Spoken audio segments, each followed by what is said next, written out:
अस्सलाम वालेकुम, मैं हूं शुएब भट्टी। आप देख रहे हैं प्रोग्राम खोज अब तक। आज हम ऐसे दिल दिला देने वाले वाक़े का खोज लगा रहे हैं जो इंसाफ के निज़ाम और कानून नाफिज करने वाले इदारों पर सवालात उठाता है। लाहौर पुलिस ने एक शहरी को मुबैना तौर पर तशद्दुद का निशाना बनाया, जिससे वो आंखों की बेनाई से महरूम हो गया। बात सिर्फ तशद्दुद तक महदूद नहीं, चार दीवारी का तकद्दुस भी पामाल किया गया और रिश्वत भी तलब की गई। हम इस पहलू पर आज खोज लगा रहे हैं। क्या वाकई एक शहरी को पुलिस ने जुल्म का निशाना बनाया? क्या इस फैमिली को इंसाफ मिल पाएगा? पुलिस ने चार दीवारी का तकद्दुस क्यों पामाल किया? क्या वाकई बेगुनाह शहरी को जुल्म का निशाना बनाया गया? क्या कानून नाफिज करने वाले इदारे इतने बाइख्तियार हो चुके हैं? क्या इस फैमिली को इंसाफ मिल सकेगा? आज हम खोज लगाएंगे। लाहौर का एक आम सा घर जहाँ रहने वाला एक मेहनत का शख्स फैसल अपने बच्चों का पेट पालने के लिए दिन रात मेहनत करता था, लेकिन एक दिन अचानक इसकी जिंदगी बदल गई। अहले खाना के मुताबिक लारी अड्डा पुलिस ने बगैर किसी वाज़ेह वजह के फैसल को इसके घर से हिरासत में ले लिया। फैसल की वालदा का कहना है कि पुलिस एहलकारों ने न सिर्फ तशद्दुद किया बल्कि रिहाई के बदले भारी रकम का भी मुतालबा किया।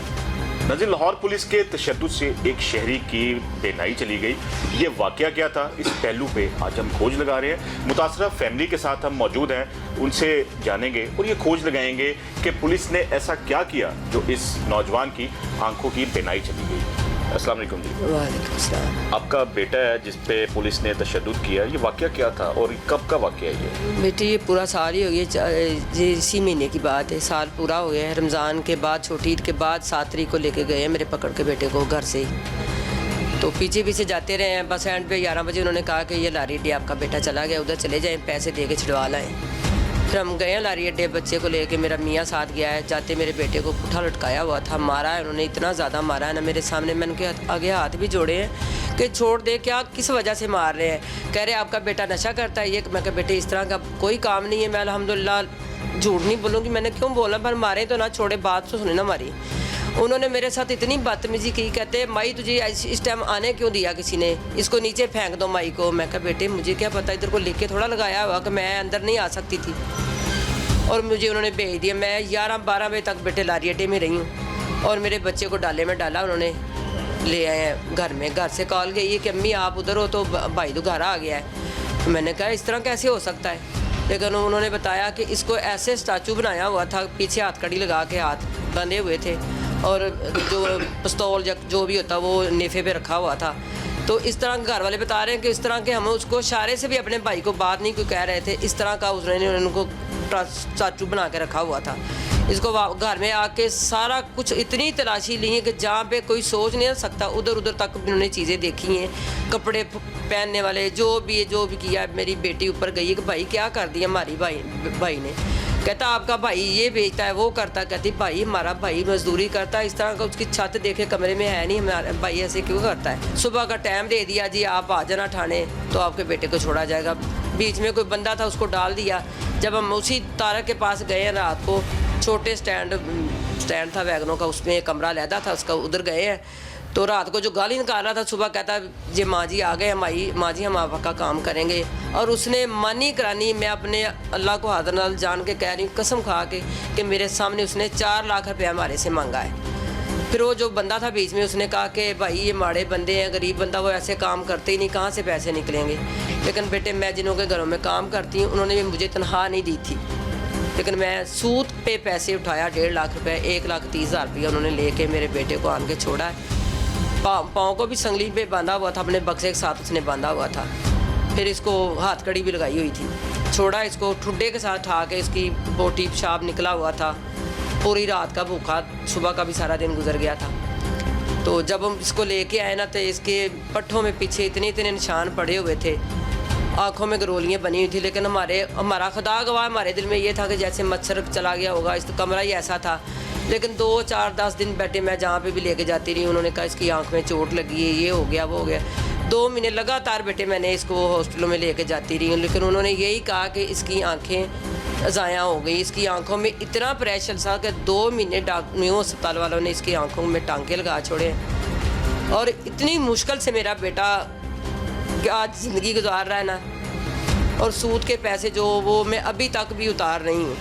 अच्छा ये बताइएगा कि आप हरबंसपुरा की हदूद में हाँ रहती जी, हैं। हाँ जी। और आपका बेटा क्या काम करता था जो पुलिस ने इस पर इल्ज़ाम लगाया कि ये मंशियात बेचता था, और ये लारी अड्डा की पुलिस यहाँ पे कैसे आ गई? बेटे मैं यही पूछना चाहती हूँ, जहाँ पे मैं दरखास्त लेके जाती हूँ मैं बस यही पूछती हूँ कि मुझे ये बताएं मेरे घर से बनसपुरा से उठाया मेरे बेटे को लारी अड्डे कैसे आ गया है। बस यही मुझे जवाब नहीं, जहाँ पे मैं जाती हूँ ना मुझे यही जवाब मिलता है कि बस आपका काम ख़त्म हो गया है।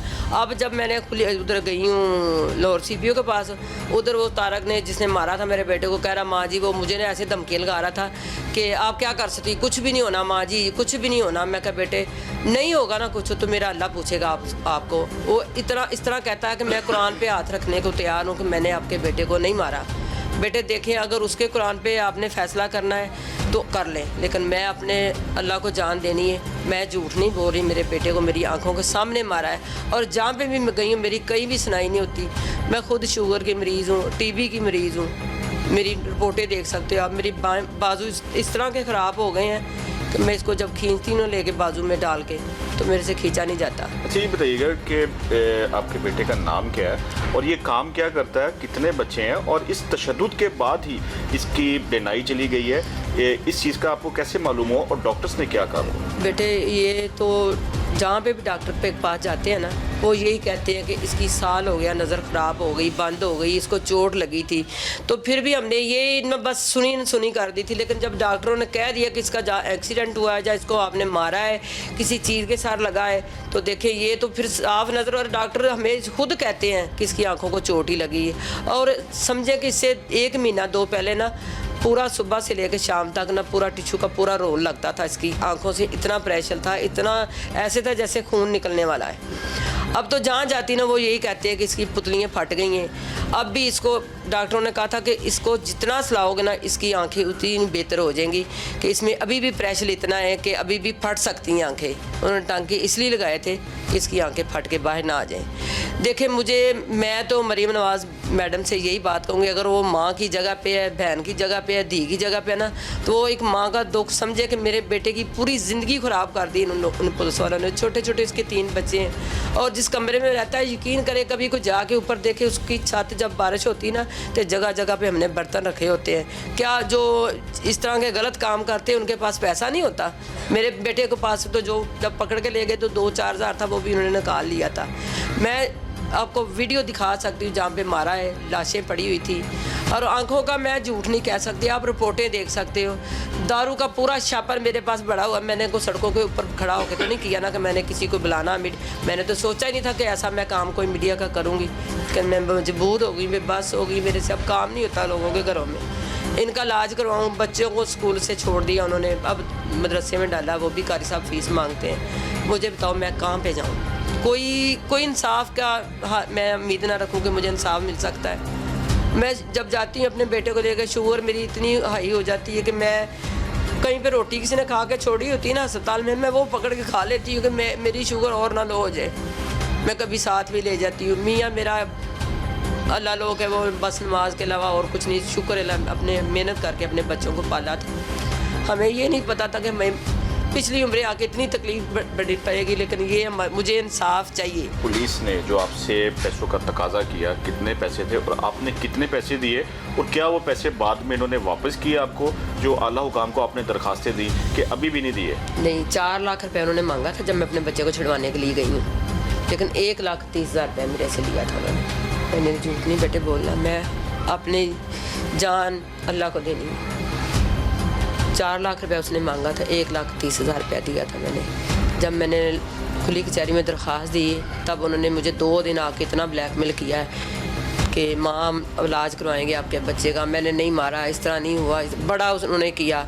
फिर कोई समझने कोई मिलने वाले 2-4 बंदे उन्होंने डाल लिए कि नहीं माँ जी आपने सूद में पैसे उठाए, वो हम आपको पैसे वापस दे देते हैं, तो इसका इलाज भी कराएंगे, छोड़ दे। तारक भी कहता रहा कि माँ जी मैं आपके साथ हूँ। बस उन्होंने ऐसे धमका के ना, मैंने अल्लाह की रज़ा के लिए इनको माफ़ किया था, लेकिन उन्होंने मेरे साथ वादे ये किए थे कि मैं आपके बच्चे का इलाज कराऊंगा, जहाँ पे कहोगे लेके जाऊंगा, खर्चा भी दूंगा आपके बेटे को। लेकिन पूरे साल में बेटे 1 रुपया भी हमारे पे किसी ने दिया हो तो हमारे लिए कसम है। देने वाली तो अल्लाह की ज़ात है, करता भी पूरा वो ही है। तो लेकिन मैं देख लें, आप जो कहते हो, मेरा बेटा सिलाई मशीनों का काम करता था, उसके साथ का कहते हो तो उसको भी बुला लेती हूँ इधर। मेरे गली मोहल्ले से दूर दूर तक जाके पूछ लो कि बच्चे की बनाई पुलिस पकड़ने से बाद हुई है या पहले की है, तो मैं सब कुछ छोड़ दूँगी। लेकिन मुझे इंसाफ ज़रूर चाहिए कि मेरे वगैरह माँ को होर दुखी हो के ना रोवे कि जनाब बच्चा मजते पै जाए। इंज पुलिस नूं किन्ने आके दिता कि बच्चे इन्ना तुसीं मुजरम नूं फड़ लेंदे ते इन्ना मार दे। अहले खाना का इल्जाम है कि हिरासत के दौरान फैसल को बदतरीन तशद्दुद का निशाना बनाया गया। ऐसा तशद्दुद जिसने न सिर्फ इसके जिस्म को जख्मी किया बल्कि इसकी बेनाई भी छीन ली। ये सिर्फ एक फर्द की कहानी नहीं बल्कि एक पूरे खानदान की आजमाइश है। फैसल जो सिलाई मशीनों का काम करता था अब न सिर्फ बेनाई से महरूम है बल्कि रोजगार से भी हाथ धो बैठा है। नाज़रीन, पुलिस के मुबैना तशद्दुद से आंखों की बिनाई से महरूम होने वाला फैसल हमारे साथ मौजूद है। फैसल से पूछेंगे ये वाकया क्या था और पुलिस ने इसे किस कदर तशद्दुद किया जिससे इसकी आंखों की बिनाई चली गई। फैसल, क्या हुआ था? पुलिस ने क्यों आपको पकड़ा और किस दिन पकड़ा था? अस्सलाम वालेकुम भाई, मैं काम से आया था ईद की 7 तारीख वाले दिन, हफ्ते का दिन था।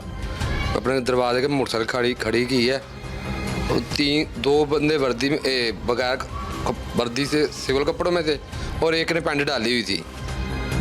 वो कहा मेरी बात सुनो, बात सुनने के लिए उन्होंने कहा तलाशी दी है उन्हें, कुछ भी नहीं निकला। अब्बू मेरा भाई पीछे मेरे आया उधर, उन्होंने क्या निकला मेरा हमारे बच्चे से। उनका कुछ नहीं बाबा जी, सिर्फ साहब को दिखा के आए। जब बंसपुरा जहाँ ठाना है ना, इसके पीछे एक हवेली है, उधर ले गए मुझे। और 10 और 15 मिनट बाद गाड़ी दूसरी आई है, उन्होंने वो गाड़ी में मुझे बिठाया और मुझे लारी अड्डे ले गए। उधर जाके उन्होंने उल्टा लटका के मुझे मारा पैपों के साथ। फिर मुझे कहते रहे कि अपने घर फ़ोन कर। मेरे अम्मी को मैंने फ़ोन किया, कहता है उनको को 4 लाख रुपया लेके आए, आपको छोड़ देते हैं। अम्मी मेरी और मेरा भाई दोनों मेरे पीछे आए हैं। उन अम्मी को कहते धक्का दे के नीचे फेंक देंगे, चले जाओ, तुम्हें ऊपर किसने आने दिया। अच्छा, आप क्या काम आप करते हैं? और मैं सिलाई मशीनों का काम करता हूँ भाई। और उस दिन पुलिस आपका ताकुब कर रही थी कि आपको घर के बाहर से उठाया, कि उससे पहले भी आपको कभी पुलिस ने उठाया? नहीं, पहले किसी ने भी नहीं उठाया। तो ये कुछ जाती रंजिश थी या किसी गलत फहमी का नतीजा था, क्या आपको लगता है? पहले उन्होंने अब जब हम उधर गए हैं, उन्होंने कहा बात उनसे की ना, कि अब्बू को उन्होंने यही कहा था कि शुबे के बिनाद पे लाए हमें पकड़ के। कौन आपको लेके आया था? तारक है से। तारिक ASI था जो लेके गया जी। और यह हरबंसपुरे से आपको पकड़ के बाहर ले गया, दरवाजे के आगे से लारी अड्डे ले गया। लारी अड्डे ले चले इस कदर तशद्दुद का निशाना बनाया, क्या तशद्दुद के दौरान ही आपकी बिनाई चली गई थी कि उसके बाद में आपकी बिनाई गई है? जब मैं घर आया, मेरी आंखों के अंदर ढीलियाँ बन गई थी, दोनों आंखों के अंदर। पैर के निशान पीछे थे, आंखों के ऊपर ढीलियाँ बन गई थी। सुबह को मेरी अम्मी मुझे उस अस्पताल लेके गई है, मज्जों वाले अड्डों के पास, आसान हॉस्पिटल वाला। उन्होंने देखते कहा कि बच्चे को चोट लगी है, आप कह रही हैं बच्चे को कुछ नहीं हुआ। उन्होंने बैठा एक साथ दारू लेके दे दिए। उन्होंने कहा आपने इसे मेयो अस्पताल ले जाए, हमारे पास की बात नहीं है। उधर गए, मेयो अस्पताल वालों ने 2 दिन रख के ड्रिपें लगा के आके सिलाई कर दी। उन्होंने कहा फटने का खतरा है। 2 महीने के बाद उन्होंने झिल्ली डाली इस आँख में, फिर सही हो जाएगी। अब उन्होंने कहा दोनों ख़त्म हो गई, पुतलियाँ बदली जाएंगी, इसके अलावा कोई हल नहीं है इसका बस। अच्छा, ये बताइएगा कि फिर आखिरकार जब वो डिमांड करते रहे आपसे पैसों की, और आपके लवाहकी ने कहाँ से पैसे इकट्ठे किए? वो हमने सूद से के पैसे हटाए थे 1.5 लाख रुपया, और वापस देना 1,80,000 रुपये वापस देना है। हर महीने 16,000 रुपया देना किस्त उसकी। सूद पे पैसे उठाए थे और उनको दे के आए थे पुलिस वाले को। तो अब आप जब खुली कचहरी में गए एजुकेशन की, तो वहाँ पर क्या आपको इंसाफ मिला और क्या वहाँ पे आपको? खुली कचहरी जब पेश हुए थे, वो उन्होंने SHO को CD पे बात करते उन्होंने पूछा कि ये बच्चे को उठा के लाएं बंसपुरे से, ये आपका वो इलाका भी नहीं है, क्यों उठवा के लाए हैं? वो कह रहा मुझे तो पता ही नहीं, मैंने खबर मुलाजमत सुनी है कि बच्चा उठा के लाए हैं, इधर लाए ही नहीं। इन्होंने अपने कमरे में कहीं रखा है, तो तारक को पता होगा। बस वो साहब ने कहा कि उसे बुलाओ तारक को। जब सामने आया, अम्मी ने कहा यही था। वो कहते फिर दूसरे 2 लड़के थे, उनको हमारी फाइल दी, उनको हैंडल करो। वो 2 दिन तो उधर ढूंढते रहे दुगैज में हमें, हमारा नहीं मिला। फिर हम अस्पताल से वापस आ रहे थे, हम उधर से होके आए हैं। उन्होंने कहा हमने दूसरे अफसरों को आपका दिया था केस, वो आपको हैंडल करेंगे। उधर छोड़ के आया मैं आदमी, और उनके साथ एक पैंट शर्ट वाला आदमी था और एक वर्दी वाला आया था। मेरी बहन ने उसे पहचाना कि ये रात को जब रेड करने आए थे ये साथ था उनके। तो उनके कान में कह रहा था भाई मुझे उन्होंने पहचान लिया है। तो कहता चुप कर, माई को क्या पता, माई ने तो घर का ड्रेस ही का लिखाया हुआ है, छोड़ दो सर। फैसल के वालिद मोहम्मद रशीद के मुताबिक पुलिस एहलकार दोबारा इनके घर आए और तलाशी ली, मगर कुछ भी बरामद ना हुआ। नज़ीर, मुतासरा शख्स फैसल के वालिद हमारे साथ मौजूद हैं, जो इस केस में एनी शाहिद भी हैं। और जब फैसल को पुलिस हिरासत में ले रही थी, वो तमाम तर मनाजिर इन्होंने अपनी आंखों से देखे हैं और इस वाक़े के ये चश्मदीद गवाह भी हैं। इनसे पूछेंगे और इस पहलू पे हम खोज लगाएंगे कि इनके सामने इसके बेटे को पुलिस तशद्दुद करते ले गई, ये वाक़या क्या था। जी, यही टाइम तकरीबन 6 साढ़े 6 बजे का टाइम था और ये ड्यूटी से आया है। तो मुझे आगे ये बड़े पोते ने बुलाया कि बाहर पुलिस वालों ने पापा को पकड़ा हुआ, अबू आप आओ। मुझे लाइन है, साथ ही रेलवे लाइन है, और वहाँ चले गए। मैंने उनसे पूछा भी इनके इससे कुछ निकला है, तलाशी ली है। कहते जी कुछ नहीं निकला, हम साहब को इसका मुँह दिखा के तो वापस आते हैं। वो साहब को मुँह दिखाते दिखाते रात के 10 बज गए। फिर 11 बजे कहते जी आप लारी अड्डे चले जाएँ, वहाँ चले जाएंगे। केस घर से किया है और लेके लारी अड्डे चले गए। और जब वहाँ पहुँचे हैं तो जनाब उन्होंने डाला वहाँ से लिया, मैं घर पे था और ये गई हैं, और बड़ा बेटा मेरा गया, दामाद मेरा गया। ये उधर गए तो उन्होंने इधर आके रेड कर दिया, तो घर में सारा उलट पुलट सारा सामान उलट पुलट करके रख दिया। तो लेके इधर से गए और पहुँच गए लारी अड्डे पहुँच गए। जी ये इधर हमने क्या, जब इंक्वायरी हुई है तो पता नहीं क्या उलट पुलट जवाब देते रहे, वो तो हमें समझ नहीं आई। लेकिन कोई तसल्ली बख्श पुलिस जवाब नहीं देती रही। नहीं देती रही। लेकिन ऐसा क्या किया था आपके बेटे ने, ऐसा क्या जुर्म था जो इसको आपके सामने ही मारते ले गए, और आपने क्या पुलिस को इतला नहीं की? उस वक्त इमरजेंसी कॉल पे भी आप इतला कर सकते थे कि ये कोई और पुलिस मेरे बेटे को ले जा रही है। वो बस वो बात ये है ना कि हमने तो कहा भी इसका कसूर भी कोई नहीं है। कहते जी साहब को दिखा के हम आपको छोड़ जाते हैं इधर। तो छोड़ने गया, जब मोहतरमा पीछे गई हैं, मैं तो घर पे था बच्चों के पास, बहू भी मेरी थी, 2 बहू थी, बेटी थी इधर, मैं तो उनके पास घर पे था। ये गई हैं, बड़ा बेटा दामाद मेरा गया। तो उन्होंने जनाब उधर भी गाली गलोच इनको की है, यहाँ आके फिर गाली गलोच की है। इल्ज़ाम क्या लगाया था? इल्ज़ाम के जी ये हेरोइन बेचता है। मैंने कहा जी वही तो मैं पहले कह रहा था, जब निकला कुछ नहीं है तो फिर ले जाने का मकसद क्या है? कहते नहीं जी आप खामखा झूठ बोल रहे हैं, ये मसला काम करता है। ये काम क्या करता है? कुछ निकला, ऊपर सारे कमरे की उलट पुलट, अलमारी बक्से ये वो सब उलट पुलट करके रख दी। इधर भी कुछ भी नहीं मिला, कुछ मिला नहीं जी, कुछ मिला। आप सुबह 3 बजे आ जाओ। फैसल की बहन का कहना है कि पुलिस ने चादर और 4 दीवारी का तकद्दुस पामाल किया। भाजी वो क्या मंजर था, क्या वाकया था? वो दिलखराश वाकया था जब आपके भाई को यहाँ पे लाया गया, तशद्दुद का निशाना बनाया गया, और क्या वही ऑफिसर दोबारा इंक्वायरी के लिए आया था? जी वाकया तो बड़ा जो है वो आप समझ सकते हैं कि बहन के लिए या माँ के लिए कैसा वो वाकया हो सकता है कि उनके सामने ही आप जो है उसके भाई को या बेटे को आप तशद्दुद कर रहे हैं उनके सामने ही। और जब घर में लेके आए रात को 11:30 बजे, वो 4-5 जो हैं वो पुलिस वाले पुलिस के कपड़ों में थे, और जो 2-3 थे वो तो सिविल कपड़ों में थे, और हथकड़ियाँ इसको लगाई, पीछे हाथ बांध के लगाई हुई थी हाथ जो ना हथकड़ी इसको।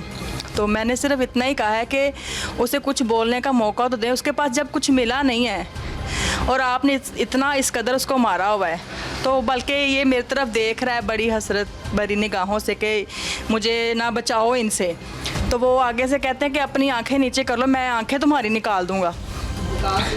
ऐसे करते जो है ना इसको ऊपर इसके कमरे में ले गए हैं। तो ऊपर जो है ना मेरी भाभी अकेली थी, मैं ऐसे ही चादर ओढ़ के ऐसे ही बाया पहन के पीछे गई हूँ कि वो ऊपर अकेली, और वो 5 लोग जो है ना उस कमरे में चले गए हैं।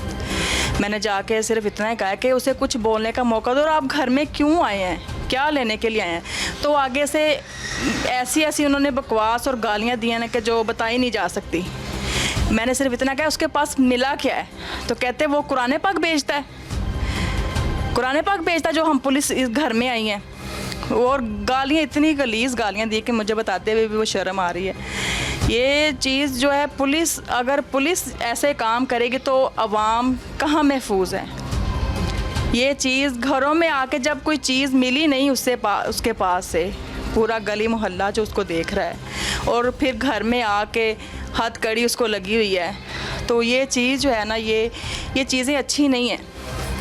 ये मरियम नवाज साहिबा से अपील यही है कि हर महकमे में जो है ना, ये तशद्दुद का जो है ना, ये बनता नहीं है। FRI जो है ना कटी हो तो फिर जो है वो आप कुछ भी कर सकते, अब उसके पास कोई चीज़ साबित नहीं हो सकी। तो मरियम नवाज साहबा आप बड़े बड़े इंसाफ करती हैं, आपसे यही अपील है कि मेरे भाई के साथ जो है इंसाफ किया जाए। उस पुलिस वाले को जो है ना, उसको उसके किए की सज़ा ज़रूर मिलनी चाहिए। मेरे भाई के 3 छोटे छोटे बच्चे हैं, उनके मुस्तकबिल ख़राब हो गया है। तो आपसे यही अपील है कि उनके बच्चों के बारे में सोचा जाए और मेरे भाई के बारे में सोचा जाए। नाज़रीन, वक्त हुआ एक ब्रेक का। ब्रेक के बाद मिलते हैं और इस पहलू पे खोज लगाएंगे कि फैसल का क्या किरदार है, और फैसल के मोहल्लेदारों से हम गुफ्तगू करेंगे। हमारे साथ रहिएगा।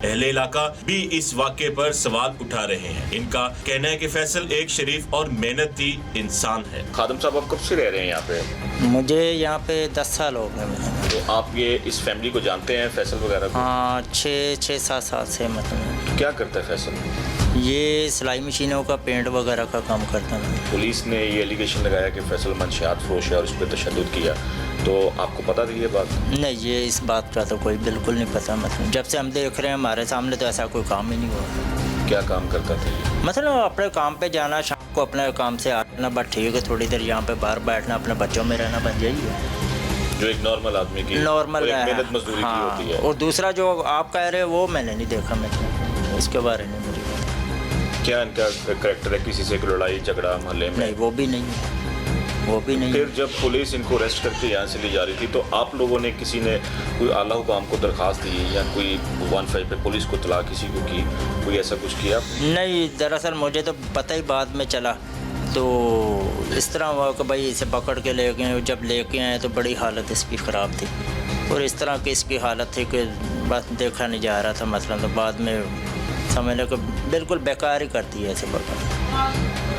इतना तशद्दुद किया कि उसकी आंखों की बिनाई चली गई। बस ये तो समझ लो कि इन लोगों ने हमने जब देखा तो बेचारे का ये हाल हो गया। तो आंटी जो है वो बताती थी कि मतलब हॉस्पिटल में है, उधर है, उधर, मतलब बस यही है कि इनका बुरा हाल किया। मतलब इन लोगों ने, मतलब हम लोगों ने तो यही देखा, मतलब तो बुरा हाल कर दिया इसका, काफ़ी मारा इसको। मतलब क्या करते हैं आप? जी सर, मैं सेंट्री का काम करता हूँ। मैंने इनके वालिद साहब से काम सीखा है तकरीबन। फैसल के वालिद साहब से? फैसल भाई के वालिद साहब सेंट्री का काम करते हैं। इनका एक भाई है, असगर नाम है, वो मेरे साथ सेंट्री का काम करते हैं। इनके वालिद साहब भी सेंट्री का काम करते हैं। मैंने उनसे सेंट्री का काम सीखा है तकरीबन। आप इस इलाके में? ये मेरे पुराने मोहल्लेदार भी रहे हैं। मेरा इलाका मंजूर कॉलोनी है। ये मंजूर कॉलोनी भी 6 साल रह के आए हैं। यहाँ पे भी मैं आता हूँ। ये सामने हमारा डेरा है लाइनों की पल्ली साइड पे। तो ये तकरीबन 20 साल से मैं इनको जानता हूँ। क्या हुआ था उस दिन? क्या सर मुझे तो इतना बताया गया था, असगर भाई ने बताया था कि मेरे भाई को लेके गए हैं नाजायज़ पकड़ के पुलिस वाले। तो काफ़ी शिद्दत किया उन्होंने, मारा बहुत है, उल्टा लटका के मारा है। माँ जी से पैसे मांगे हैं उन्होंने, वो जो है वो लिए हैं बैंक से पैसे, तो पुलिस वालों को पैसे दिए हैं, तो भाई को छुड़वाया है। बड़े परेशान रहे हैं। ये बड़ा मजहबी घराना है। ये महफिलें करवाते हैं घर पे। इनके वालिद साहब 5 वक्त के नमाजी हैं। ये भाई वाशिंग मशीनों का काम करते हैं। आज तक इनका ऐसी कोई रेपुटेशन, ऐसा कोई चक्कर नहीं हमने देखा कि ये कोई मुंशियात फरोख्त या कोई सिगरेट भी पीते हों। बिल्कुल ऐसा के मुताबिक पुलिस ने इनके साथ ज़्यादती की? बिल्कुल ज़्यादती की है सर, हरगिज़ ज़्यादती की है। इस तरह का कोई चक्कर नहीं है, कोई बरामदगी नहीं है। यहाँ से लेके गए हैं, मुतलका थाने में जाना चाहिए था, वो स्टेशन वाली साइड पे पता नहीं कहाँ पे ले गए हैं भाई को। तो वो कोई उन्होंने ज़ाती कोई उनकी कोई है थी ऐसे ही कि इनके साथ कोई मामला था, कोई रंजिश निकाली उन्होंने, कोई अपना उन्होंने जो है ना मामला था इनके साथ। और कोई इस तरह का चक्कर नहीं है, कोई मुंशियात वाला चक्कर नहीं है, कोई बरामदगी नहीं हुई बिल्कुल भी। एक सिगरेट भी नहीं हुआ बरामद। अच्छा भाई, ये फैसल वगैरह आप जानती हैं इनको? जी भाई। क्या ये कोई मंशियात फरोश है? नहीं भाई। बताइएगा ज़रा। नहीं भाई, अभी नहीं। ਅਸੀਂ ਤੇ ਨਹੀਂ ਅੱਜ ਤਾਈ ਵੇਖਿਆ ਭਾਈ। ਆਪਾਂ ਤੇ ਜਿਹੜੀ ਆਪਣੇ ਅੱਖਾਂ ਨਾਲ ਵੇਖਿਆ ਅਸੀਂ ਉਹ ਗੱਲ ਕਰਾਂਗੇ, ਜਿਹੜੀ ਅੱਖਾਂ ਨਾਲ ਨਹੀਂ ਵੇਖੀ ਉਹ ਭਾਈ ਨਹੀਂ ਕਰਾਂਗੇ। ਅਸੀਂ ਕਿਉਂ ਝੂਠ ਮਾਰੀਏ? ਅਸੀਂ नहीं ਵੇਖਿਆ। पुलिस इसको लेके गई, जी भाई। तशद्दुद का निशाना बनाया और इस पे इल्ज़ाम लगाया। जी भाई, ये झूठा मंशियात फरोश है। झूठा कोई FIR भी नहीं दी इसके ऊपर? नहीं भाई। तो क्या काम करता है ये? भाई ਇਹ ਮੈਂ ਆਪਣਾ ਹੈਗਾ ਦਾ ਸਿਲਾਈ ਦਾ ਕੰਮ ਕਰਦਾ ਮਸ਼ੀਨਾਂ ਬਣਾਉਂਦਾ ਹੈ ਨਾ ਤੇ ਉਹਦਾ ਕੰਮ ਕਰਦਾ ਹੈ ਤੇ ਮਾਸ਼ਾਅੱਲਾ ਸਹੀ ਕਾਰੋਬਾਰ ਸੀ ਇਹਦਾ। ਹੁਣ ਜਦੋਂ ਦਾ ਉਹਨਾਂ ਨੇ ਫੜ ਕੇ ਖੜਿਆ ਉਦੋਂ ਦਾ ਨਾ ਉਹਦੀਆਂ ਅੱਖਾਂ ਜਿਹੜੀਆਂ ਨਾ ਮਾਰ ਕੇ ਉਹਨਾਂ ਨੇ ਖਤਮ ਕਰਤੀਆਂ। ਕਾਕਾ ਨਾ ਕਰ बेटा आगे ये आंखों वाला दोबारा बताएं। तशद्दुद किया है और जी। पुलिस ने ऐसा क्या तशद्दुद किया है जो उसकी आंखों की बिनाई चली गई? भाई उन्होंने कहा कि ये 2 नंबर काम करता है। और कितना कैसे तशद्दुद किया पुलिस ने, आपको कुछ पता चला? नहीं भाई ਇਹ ਨਹੀਂ ਪਤਾ, ਇੰਨਾ ਪਤਾ ਹੈ ਕਿ ਜਦੋਂ ਉਹਨਾਂ ਨੇ ਫੜ ਕੇ ਖੜਿਆ ਇਹਦੀ ਨਿਗਾਹ ਨੂਗਾ ਹਰ ਸ਼ੈ ਮਾਸ਼ਾਅੱਲਾ ਸਹੀ ਸੀ। ਜਦੋਂ ਉਧਰੋਂ ਵਾਪਸ ਆਇਆ ਨਾ ਉਦੋਂ ਇਹਦੀ ਨਿਗਾਹ ਜਿਹੜੀ ਨਾ ਉਹ ਖੂਨ ਅੱਖਾਂ 'ਚ ਉਤਰਿਆ ਸੀ। और उस कोई पुलिस ने FIR भी नहीं दी? नहीं कुछ भाई, दिया बाद नहीं में? भाई। पैसे लेके छोड़ दिया? हाँ जी भाई। कितने पैसे? 1.5 ਲੱਖ। 1.5 लाख? 1.5 ਲੱਖ ਲਿਆਣਾ ਹਾਂ ਇੰਨਾ ਹੀ ਲਿਆ ਕਿਉਂਕਿ ਇਹਨਾਂ ਨੇ ਨਾ ਆਪਣੇ ਵਿਚਾਰਿਆਂ ਨੇ ਕਢਵਾਏ ਸੀ ਪੈਸੇ, ਐਮਰਜੈਂਸੀ ਕਢਵਾਏ ਸੀ, ਕਢਵਾ ਕੇ ਫਿਰ ਬੱਚੇ ਦੇ ਮਗਰ ਲੈ ਕੇ ਗਏ। ਸੂਤ ਤੇ ਪੈਸੇ ਚੱਕੇ ਸੀ ਇਹਨਾਂ ਨੇ ਕਿਉਂਕਿ ਇਹਨਾਂ ਕੋਲ ਕਾਪੀ ਵੀ ਹੈ, ਸਾਰਾ ਕੁਝ ਹੀ ਹੈ। आप कितनी देर से जानती हैं इस फैमिली? ਭਾਈ ਇਹਨਾਂ ਨੂੰ ਇਹ ਹੋ ਗਏ, ਇਹਨਾਂ ਨੇ ਸਾਡੇ ਕੋਲ ਆਇਆ ਨੇ 6-7 ਸਾਲ ਹੋ ਗਏ ਇਹਨਾਂ ਨੂੰ ਸਾਡੇ ਕੋਲ ਆਇਆ। ਅਭੀ ਸਾਸੀ ਤੇ ਇੱਥੇ ਬੈਠਿਆਂ ਨੂੰ 30 ਸਾਲ ਹੋ ਗਏ ਨੇ। ठीक है। हाँ ये बात जो आए ने। मुतासरा खानदान का दावा है कि उन्होंने आला पुलिस अफसरान से भी रजू किया और कुली कचहरी में मुतलका एहलकारों को कसूरवार भी करार दिया गया, लेकिन ताहाल कोई अमली कार्रवाई सामने नहीं आई। ये सवाल अपनी जगह मौजूद है, अगर कसूरवार साबित हो चुका तो सजा क्यों नहीं दी गई? माहिरीन के मुताबिक अगर ये इल्जामात दुरुस्त है तो ये न सिर्फ कानून के खिलाफ वर्जी है बल्कि इंसानी हकूक की संगीन पामाली भी है। किसी भी शहरी को बगैर सबूत गिरफ्तार करना, तशद्दुद का निशाना बनाना और रिश्वत तलब करना, ये सब जराइम के जिम्मे में आते हैं। नाज़रीन, क्या पुलिस किसी भी शहरी को किसी भी हदूद से हिरासत में ले सकती है और शहरी पर पुलिस तशद्दुद करती है, और कौन सा प्लेटफॉर्म है जहां पर शहरी को इंसाफ मिल सकता है? इन तमाम तर पहलुओं पे हम खोज लगा रहे हैं। हमारे साथ माहिर कानून है नसीर साहब से इस पहलू पे हम खोज लगाएंगे कि क्या पुलिस के जो सताए लोग हैं और पुलिस के टॉर्चर से अगर किसी शहरी की बिनाई चली जाती है तो कौन सा प्लेटफॉर्म है और कहां पर उसे इंसाफ मिल सकता है? नसीर साहब, बहुत शुक्रिया आपका इस स्पेसिफिक केस के हवाले से। और एक आम शहरी को अगर कोई पुलिस हिरासत में ले लेती है तो उसके लिए कौन सा प्लेटफॉर्म है? जी, बिस्मिल्लाहिर्रहमानिर्रहीम। सबसे पहली बात तो ये है कि पुलिस बिला वजह किसी भी शहरी को जो है वो अरेस्ट नहीं कर सकती, बिला वजह उसकी तलाशी नहीं ले सकती। हाँ, अगर कोई शदीद किस्म की सस्पिशन हो या कोई उसके बारे में इतला हो तो फिर भी उसकी जो है वो डिग्निटी को, रिस्पेक्ट को, इज़्ज़त को मुकद्दम रखते हुए जो है वो उसको पुलिस चेक कर सकती है, तलाशी ले सकती है।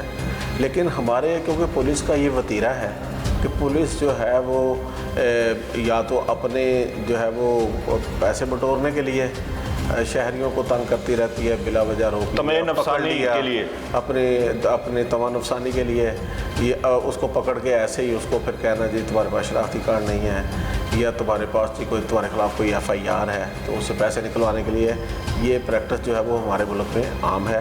तो लिहाजा कानून जो है वो पुलिस को अलाउ नहीं करता कि बगैर किसी प्रूफ के या बगैर किसी रीजनिंग के शहरियों को, यहाँ तक कि ये इशारों पे खड़े ट्रैफिक वार्डन जो है उनको भी आज हाई कोर्ट में केस लगा हुआ था, बड़ी सख्ती से तंबीह की गई है कि आप उनको बॉडीली टच करके या उसके साथ लूज टॉक करके आप कोई बात नहीं कर सकते।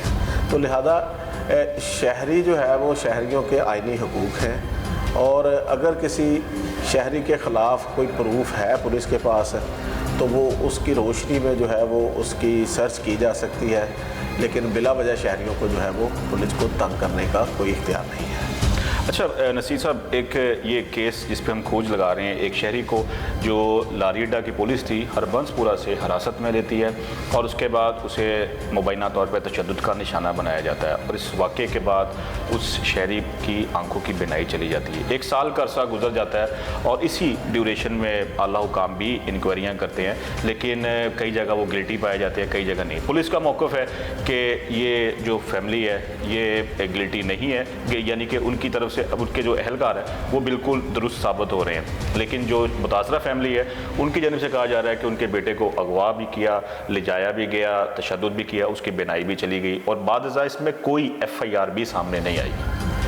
देखें जी, ये जिस तरह आप स्टोरी बयान कर रहे हैं कि एक थाने की हदूद जो है जिसको जुरिस्डिक्शन भी नहीं है, जिस जगह वो रहता है, अगर वहाँ से उठा के लेके गई है तो बिल्कुल गलत है, खिलाफ कानून है। और फिर उसके बाद कोई प्रूफ नहीं है, कोई सबूत नहीं है कि उसके ख़िलाफ़ क्या इल्ज़ाम है, क्या FIR है। आप जैसे कहते हैं आज तक कोई FIR नहीं है, तो पुलिस ने जो है वो अब उन्होंने इसको उठाया भी इलीगली। मैं समझता हूँ कि इसको उठाना बगैर किसी ऑफेंस के, जब किसी शहरी को उठाना वो अगवा करने के ज़ुमरे में आता है, 365 जुर्म बनता है।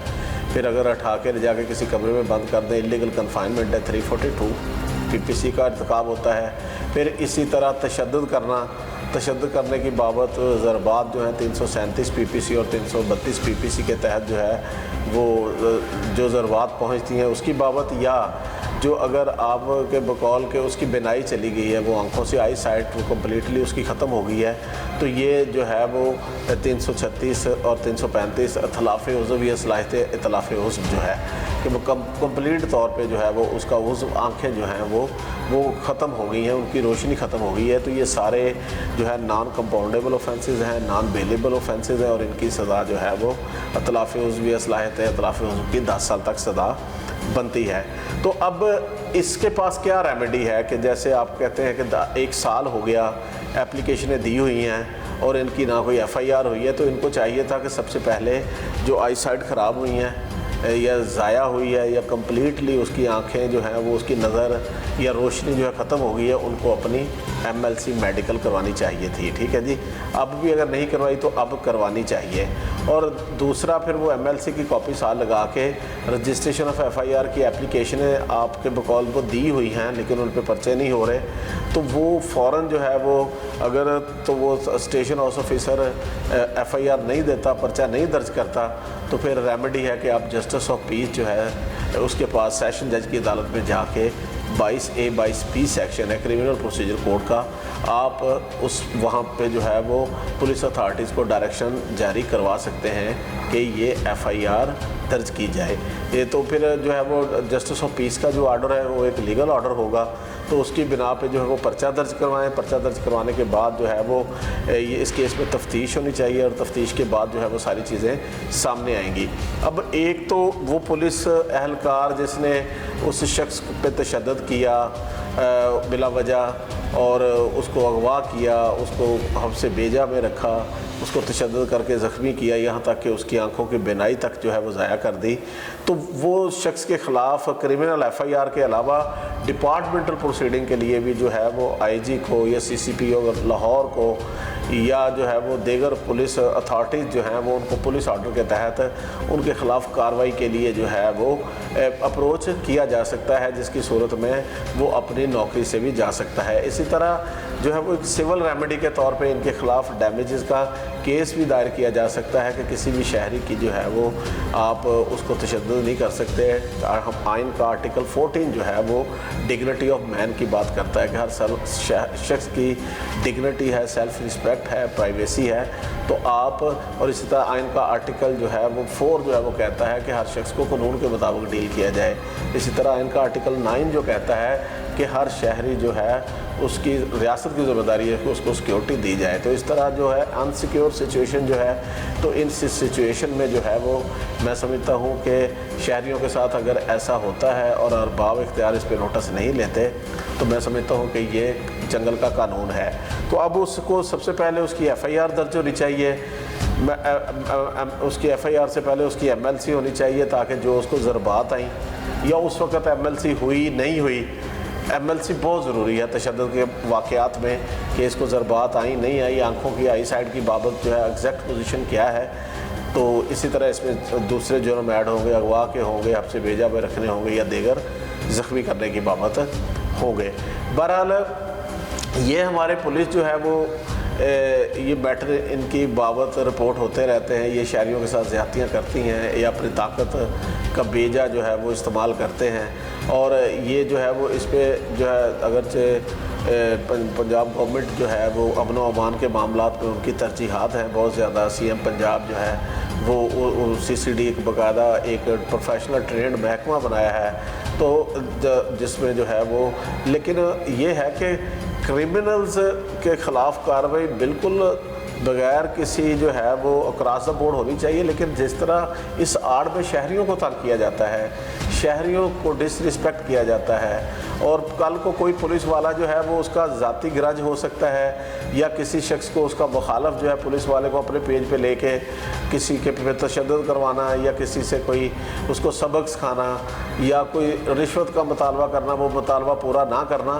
तो इन सारी सूरतों में पुलिस जो है वो उसके ख़िलाफ़ अगर कार्रवाई नहीं की जाती, उनका एहतसाब का कोई मेकानिज़म जो है उसको फाल नहीं किया जाता, या जो है वो शहरियों की कंप्लेंट है उनको जो है वो प्रोसीजरली टेकअप प्रॉपर नहीं किया जाता, जिस तरह आप के मुताबिक 1 साल हो गया है एप्लीकेशनें पेंडिंग हैं, तो इस पे जो है वो ये बड़ा सवालिया निशान है ये केस।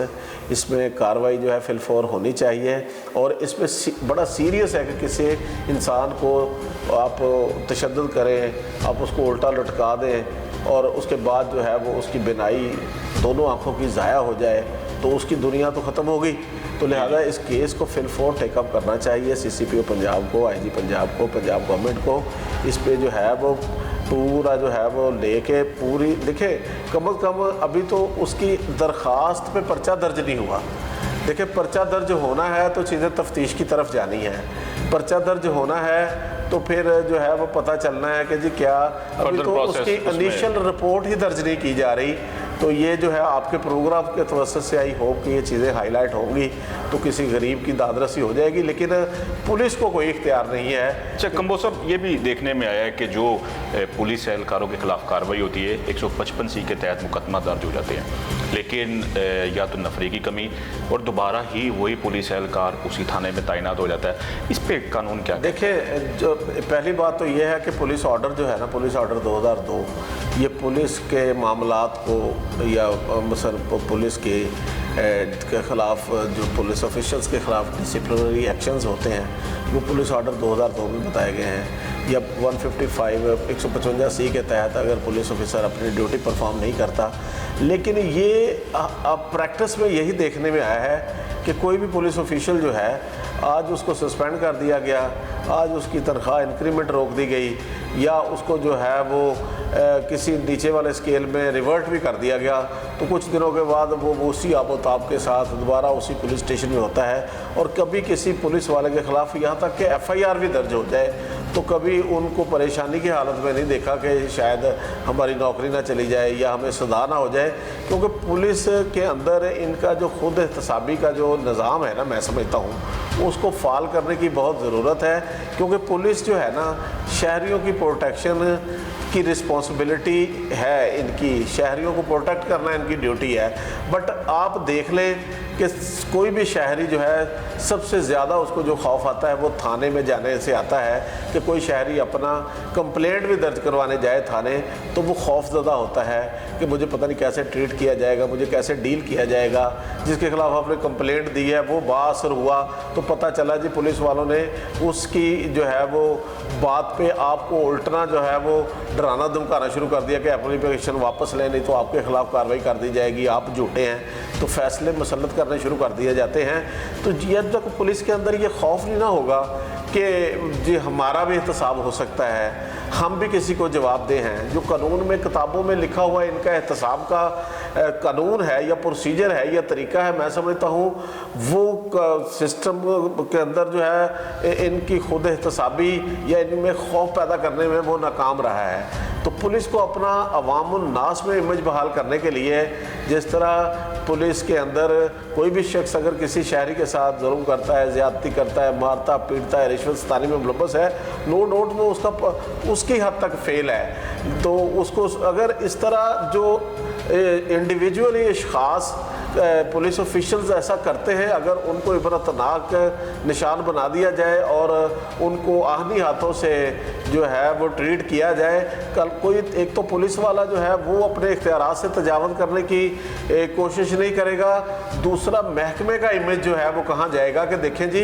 कि पुलिस के अंदर भी खुद एहतसाबी है, अगर किसी ने 19-20 की तो वो जो है वो उसको सज़ा भी हो सकती है, उसके खिलाफ FIR भी दर्ज हो सकती है, वो नौकरी से भी जा सकता है। लेकिन अगर ये ना हुआ, जैसे स्टेटस को मामला चल रहे हैं, तो फिर पुलिस का इमेज बहाल करना जो है वो अपना अवाम और नास के अंदर नामुमकिन है। और जिन मुल्कों के अंदर जो इंतज़ामी अदारे होते हैं या जो पुलिस होती है, अगर वो अवाम उस पर ट्रस्ट नहीं करती, अवाम उसके पास जाने से डरती है, तो फिर मैं समझता हूँ कि ये फेलियर है रियासत का। तो किसी भी मुल्क में अमन व अमान, शहरियों को इत्मीनान हासिल करना, शहरियों का तहफ़्फ़ुज़ करने वाला अदारा जो होता है वो पुलिस होता है। तो इस केस में क्योंकि पुलिस ऑफिशियल मुल्ज़म है और उसके ख़िलाफ़ एलिगेशन है कि उसने जो है वो कहाँ से दूसरे थाने की हदूद से उठाया, अपनी जुरिस्डिक्शन से बाहर जाके वो वहाँ क्या लेने गया था, ठीक है ना। फिर उसने जो है वो ला के बिला वजह, बग़ैर किसी रिपोर्ट के या बग़ैर किसी कोई FIR के या कोई बग़ैर इल्ज़ाम के तशद्दुद करना, लटकान के जो है वो उसको मारना, पीटना, यहाँ तक कि उस तशद्दुद से उसकी जान, अपने आंखें ज़ाया हो गई। और इसी तरह पुलिस को डील करने के लिए कस्टोडियल टॉर्चर एक्ट भी है कि अगर पुलिस की हिरासत के अंदर कोई बंदे की जान चली जाती है या वो बंदा जो है वो शदीद तरह का मजूर हो जाता है, तो कस्टोडियल टॉर्चर एक्ट के तहत भी रेमेडी है कि वो शख्स जो है वो FIA को दरख्वास्त दे सकता है और उसके ख़िलाफ़ जो है वो कार्रवाई करवा सकता है। लेकिन अब ये रेमेडीज़ तो सारी हैं, लेकिन इन रेमेडीज़ को अवेल करना, दरख्वास्त देनी, फिर आगे FIR होना, तो ये एक लेंथी प्रोसीजर है और ये हमारे सिस्टम पे बहुत बड़ा सवालिया निशान है कि इस केस में 1 साल हो गया कि अभी दरख्वास्तें हैं, दरख्वास्तों पे कुछ नहीं हो रहा। अगर कोई ऑफिशियल्स कहीं जाके वो पेश होते भी हैं, खुली कचहरी में पेश होते हैं अफसरान के सामने, तो बाद में फिर जो है वो उनको थ्रेट करना अगर शुरू कर देती है पुलिस, तो या किसी के पास दरख्वास्त जाती है तो वो पेटी भाइयों को मैनेज कर लेता है, तो वो उल्टा उसको डराना शुरू कर देते हैं। तो ये बहुत बड़ी जो है वो बदकिस्मती है हमारे माशरे की। तो इस चीज़ों को जो है वो अगर माशरे से ठीक नहीं किया जाता तो फिर माशरा जो है वो उसमें आप अच्छे रिज़ल्ट नहीं दे सकते, अमन व अमान नहीं दे सकते, शहरियों को इत्मीनान नहीं दे सकते। फैसल और इसके खानदान आज इंसाफ के मुंतजिर हैं। इनकी उम्मीदें हुक्काम बाला से वाबस्ता है कि इनके साथ होने वाला जुल्म का अजाला किया जाए। मेरे बेटे की तो नज़र चली गई, मैं सब्र कर लूँगी, लेकिन मुझे इंसाफ चाहिए। ये पुलिस वाले ने अच्छा किया है, क्या कर दिया था मेरा बेटे ने ऐसा, जो घर से पकड़ के किधर लेके गए, इतना तशद्दुद किया है। मुझे इंसाफ चाहिए। अब मरीम नवाज मेरी बात सुन रही है तो मेरी बेटी समझ के, आप माँ समझ के, आपने बच्चों को आप कैसे माएँ समझती हैं। मैं क्या करूँ, मैं अपने बेटे को कहाँ लेके जाऊँ। कोई मैंने अस्पताल नहीं छोड़ा जहाँ पे मैं नहीं जाती। हमारा जो आखिरत का खाता जो बुढ़ापे का सहारा था वो तो सत्यानाश हो गया।